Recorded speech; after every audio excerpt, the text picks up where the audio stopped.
FCI Levadia meeskonna kapten Dmitri Kruglov. Dmitri, esimene poolega oli raske, aga lõpuks võtsite ikka jõuga oma ära, et kommenteeri palun mängu. Jaa, väga raske. Esimene poolaeg natukene valesti mängisime ise esimesel poolajal ja sellepärastki ei löönud väravad.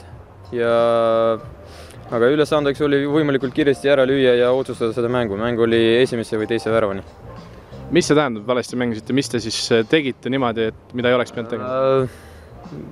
Vähem kasutasime ääri ja see palli hoidmine kindlasti oli, aga see ei olnud mitte nii kiiresti vahetasime äärt, et leida neid tsooni ja avada seda mängu. Kaitses kokkuvõttes tegelikult teil ikkagi raske tööpäev ei olnud, et pigem oli aja küsimus, et kuna teie ära olete? Isiklikult või? Sul isiklikult ja meeskonnal tervikuna? Ei, no jaa, et nagu olin öeldud, et kui vaadata esimese värava, siis lõime just läbi äärte, läbi tsendraduse ja vaheajal tegime neid parandusi ära ja saavutasime seda tulemust, mis oli vaja.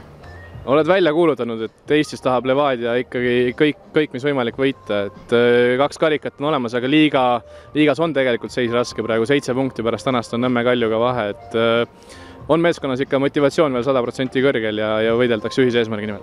Meie jaoks mitte midagi ei muutunud ja mängime lõpuni, vaadake, et päris palju mänge on veel ees ja mis seal ikka, kõik on võimalik jalgpallis. Selge, aitäh sulle, luban siin meeskonna juurde ära.